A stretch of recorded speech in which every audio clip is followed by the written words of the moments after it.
Hello everyone, ఎలా ఉన్నారందరూ? ఈరోజు మనం టేస్టీ అండ్ యమ్మీగా ఉండే ప్రాన్ ఫ్రై ఎలా చేయాలో చూద్దాం. ఈ రెసిపీ ప్రిపేర్ చేయడం చాలా ఈజీ. జస్ట్ ఒక సింపుల్ 2-3 స్టెప్స్‌తో అయిపోతుంది. ఇంకా ఏమాత్రం లేట్ చేయకుండా ఎలా చేయాలో చూద్దామా? ఇక్కడ మాకు మోస్ట్‌లీ ఫ్రోజన్ పచ్చడిలు దొరుకుతాయన్నమాట. వాళ్ళే స్కిన్ తీసి క్లీన్ చేసి అమ్ముతారు. సో మనం ఏంటంటే జస్ట్ కుక్ చేసే ముందు ఒకసారి వాష్ చేసుకుంటే చాలు. నేను ఇందులో కొద్దిగా సాల్ట్ వేసి వాష్ చేస్తున్నాను. ఎందుకంటే ఆ పచ్చివాసన ఉంటుంది కదా, అది త్వరగా పోతుంది. సో వన్స్ ఇలా బాగా క్లీన్ చేసుకున్న తర్వాత ఇందులో మీకు రుచికి సరిపడా ఉప్పు, కారం, పసుపు అండ్ కాస్త నిమ్మకాయ కూడా పిండుకొని అంతా ఒకసారి బాగా మిక్స్ అయ్యేలా కలపాలి. ఇప్పుడు ఇందులో మనం కొద్దిగా అల్లం వెల్లుల్లిపాయ పేస్ట్ కూడా వేసుకుందాము.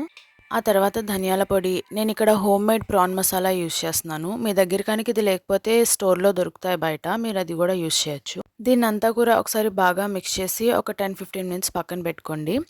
ఆ లోపు మనం ఒక కడాయి తీసుకొని అందులో కొద్దిగా నూనె వేసి అది వేడయ్యాక జీలకర్ర, కరివేపాకు వేసి అది కాస్త చిటపటలాడుతున్నప్పుడు ముందుగా నేను చాప్ చేసి పెట్టుకున్న ఆనియన్ అండ్ టొమాటో వేసుకున్నాను.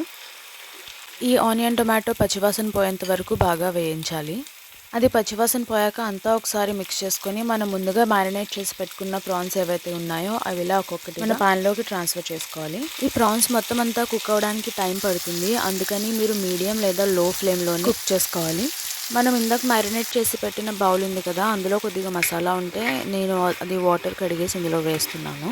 మన ప్రాన్స్ ఆల్మోస్ట్ ఒక 70% వరకు కుక్ అయిపోయిన తర్వాత నేను ముందుగా చాప్ చేసి పెట్టుకున్న పచ్చిమిర్చి ఇంకా కొత్తిమీర వేసుకుంటున్నాను. అంతా ఒకసారి బాగా మిక్స్ చేసుకొని కుక్ అయిన తర్వాత దించేసే ముందు కాస్త గరం మసాలా పౌడర్ కూడా యాడ్ చేసుకోండి. దీన్నంతా ఒకసారి బాగా మిక్స్ చేసుకొని ఒక సర్వింగ్ ప్లేట్లో తీసుకొని కొత్తిమీరతో గార్నిష్ చేసుకోవాలి.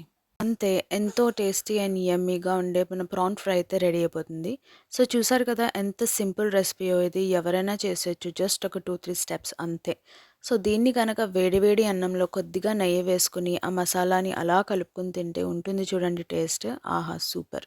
ప్రాన్స్ కూడా చూసారా ఎంత బాగా కుక్ అయిపోయాయో. ఇదండి ఇవాళ recipe. Hope you like it. ఇంకా మరెన్నో ఇలాంటి సింపుల్ రెసిపీస్ కోసం please subscribe to my channel.